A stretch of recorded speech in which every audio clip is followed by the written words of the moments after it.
کسے کہتے ہیں اور مکروہ تحریمی اور تنزیہی کا کیا مطلب ہے؟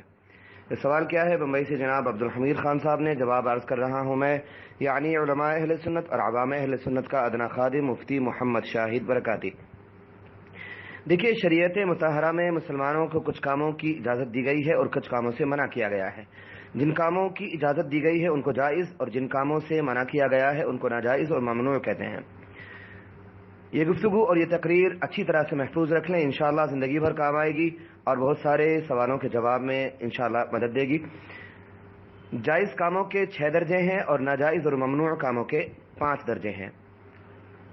جائز کاموں کے 6 درجے یہ ہیں: نمبر 1، فرض، جس کام کا کرنا شریعت میں بہت زیادہ ضروری ہو اور یہ ضروری ہونا دلیل قطعی یعنی قرآن کریم اور متواتر حدیثوں کی ایسی صاف اور واضح دلیلوں سے ثابت ہو جن میں شک شبہ اور اختلاف نہ ہو. اس کے فرض اور ضروری ہونے کو جو نہ مانے وہ کافر اور اسلام سے باہر ہے. اس کے کرنے میں ثواب کا یقین ہے اور بغیر شرعی اجازت اور مجبوری کے ایک بار بھی جان بوجھ کر اس کو چھوڑنا حرام اور گناہ کبیرہ یعنی بڑا گناہ ہے، اور چھوڑنے والا فاسق گناہ کبیرہ میں گرفتار اور عذاب کا حقدار ہے. جیسے کہ نماز کے ادا کرنا بہت زیادہ ضروری ہے، جو نماز کو فرض اور ضروری نہ مانے وہ کافر اور اسلام سے باہر ہے. بغیر شرعی اجازت کے جانتے بوجھتے ایک وقت کی بھی نماز چھوڑنا یا قضا کرنا یعنی وقت کے اندر نہ پڑھنا حرام اور گناہ کبیرہ، اور چھوڑنے والا فاسق اور گناہ کبیرہ میں گرفتار اور عذاب کا حقدار ہے. نمبر 2، واجب، جس کام کا کرنا بہت ضروری ہو اور یہ ضروری ہونا دلیل قطعی یعنی قرآن کریم اور متواتر حدیثوں سے ثابت ہونے کے بجائے دلیل ظنی یعنی حدیث احاد یا اماموں کے اقوال سے ثابت ہو، شک شبہ اور اختلاف کی گنجائش ہو. اس کے ضروری ہونے کو جو نہ مانے وہ گمراہ اور بد مذہب ہے. اس کے کرنے میں بڑا ثواب ہے اور بغیر شرعی اجازت کے ایک بار بھی اس کو چھوڑنا مکروہ تحریمی یعنی ناجائز اور گناہ صغیرہ ہے، بلکہ کبھی حرام بھی کہلاتا ہے. اور چھوڑنے والا فاسق گناہ صغیرہ میں گرفتار اور عذاب کا حقدار ہے، اور کئی بار یا بار بار چھوڑنا گناہ کبیرہ ہو جاتا ہے. نمبر 3، سنت مؤکدہ، جو کام حضور صلی اللہ علیہ وسلم یا آپ کے صحابہ یا ان کے تابعین سے ثابت ہو اور اس کا کرنا ضروری ہو، کرنے میں بڑا ثواب ہو. اس کو حضور صلی اللہ علیہ وسلم نے ہمیشہ کیا ہو، ہاں ایک آدھ بار چھوڑ بھی دیا ہو تاکہ واجب نہ سمجھ لیا جائے.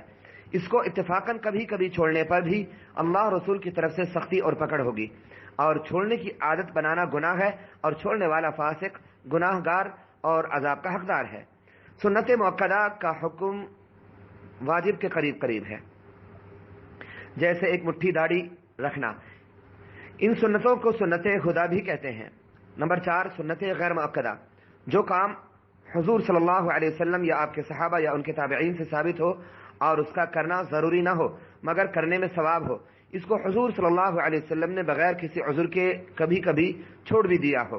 یہ سنت شریعت کی نگاہ میں اتنی پسند ہے کہ اس کے چھوڑنے کو ناپسند کیا گیا ہے، مگر چھوڑنے پر کسی طرح کا عذاب یا سختی اور پکڑ نہیں.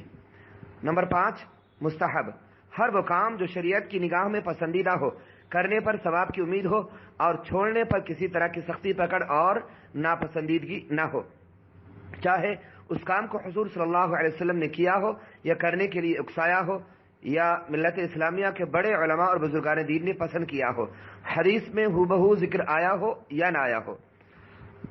نمبر 6، مباح، جس کام کا نہ تو شریعت میں حکم آیا ہو نہ اس سے روکنا ثابت ہو، اس کا کرنا نہ کرنا دونوں برابر ہوں، کرنے میں ثواب نہیں اور چھوڑنے پر کسی طرح کی سختی پکڑ اور ناپسندیدگی بھی نہیں. یہاں ایک بات ضروری نوٹ کر لیں کہ نمبر 5 اور 6 پر جو ہم نے گنایا ہے مستحب اور مباح، اس کو اچھی طرح سے ذہن نشین کر لیا جائے. بہت سے سوالوں کے جواب میں کام آئیں گے. بہت سے لوگ جو ہر جائز کام کا ثبوت قرآن و حدیث سے مانگتے ہیں وہ اس پر غور کریں. ناجائز اور ممنوع کاموں کے بھی 5 درجے یہ ہیں. نمبر 1، حرام، جس کام کا چھوڑنا اور اس سے بچنا شریعت میں بہت زیادہ ضروری ہو اور یہ ممانعت دلیل قطعی یعنی قرآن کریم اور متواتر حدیثوں کی ایسی صاف اور واضح دلیلوں سے ثابت ہو جن میں شک شبہ اور اختلاف نہ ہو. اس کے حرام ہونے کو جو نہ مانے وہ کافر اور اسلام سے باہر ہے. بغیر شرعی اجازت اور مجبوری کے ایک بار بھی جان بوجھ کر اس کو کرنا حرام اور گناہ کبیرہ ہے، اور کرنے والا فاسق گناہ کبیرہ میں گرفتار اور عذاب کا حقدار ہے. یہ فرض کا مقابل ہے. کبھی کبھی واجب کے چھوڑنے کو بھی حرام کہہ دیتے ہیں. نمبر 2، مکروہ تحریمی، جس کام کا چھوڑنا اور اس سے بچنا بہت ضروری ہو، اور یہ ممانعت دلیل قطعی یعنی قرآن کریم اور متواتر حدیثوں سے ثابت ہونے کے بجائے دلیل ظنی یعنی حدیث احاد یا اماموں کے اقوال سے ثابت ہو، شک شبے اور اختلاف کی گنجائش ہو۔ اس کے ناجائز ہونے کو جو نہ مانے وہ گمراہ اور بد مذہب ہے۔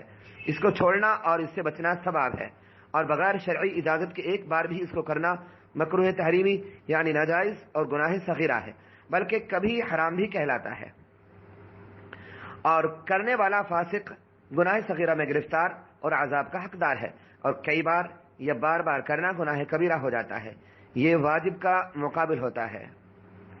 کبھی سنت مؤکدہ کے چھوڑنے کو بھی مکروہ تحریمی کہہ دیتے ہیں۔